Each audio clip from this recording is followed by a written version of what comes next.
So the sociogram basically is a physical representation of the relationships of the characters in the novel In Cold Blood. Right in the center, we have the Clutter family, and the order in which they're presented kind of shows like how they are perceived by the townspeople. So Mr. Clutter and Nancy obviously have the most connection to the town, with Mr. Clutter with Nancy Ewalt, who joined their family to go to church on Sundays, and then the oldest daughters that are not in Holcomb anymore. It's a bigger distance between them. And then with Nancy and Bobby and Susan Kidwell. So those two characters seem the most outgoing, or the most social of the people. And with Nancy Ewalt, her person, like in the novel, it shows like the general townspeople's perspective of the Clutter family, and like how well liked and the like aspect of religion in on them, as they went to a Methodist church.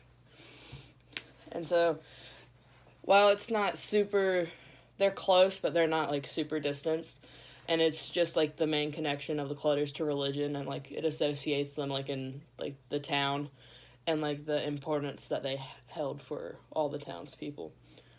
And then the linking person between the Clutters and the murderers, Dick and Perry, is Floyd Wells. He was a previous employee that was imprisoned and told both of them about the safe. And so it's short, but there's also a little bit of distance between them. There wasn't a huge connection, but he did work for them, and he did appreciate working for them. But he's the linking piece. Without him, Dick and Perry probably would not have murdered the Clutters. And then influencing Perry, we have Willie J. Another religious figure, and it kind of shows the importance of religion, like throughout this entire investigation. The Willie J basically tries to save Perry, but there's still like a separation between them. It's why the lines are dashed instead of connected, like it is with with other characters, like with Floyd Wells. It's a straight arrow. There's back and forth between him and the Clutters, and Perry and Dick. And at the very top, we have Alvin Dewey, who is the lead investigator, and there's dashed lines between him and the top three.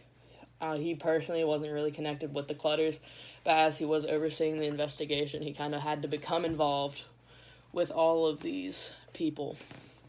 And then his like true like emotional attachment to this murder case, since it was such a big case for him personally and for the townspeople, he became very connected with the Clutters, and towards the end of it, you can see a fictionalized thing of him visiting them. And then that's basically it. Most of the connections, like between the like red lines running between Dick and Perry and the rest of the Clutters, show the like violent intentions they had originally. Like red is a very passionate color, and they unfortunately were very violent towards when they were murdered. And all in all, it's just a big sociogram connecting all the characters together.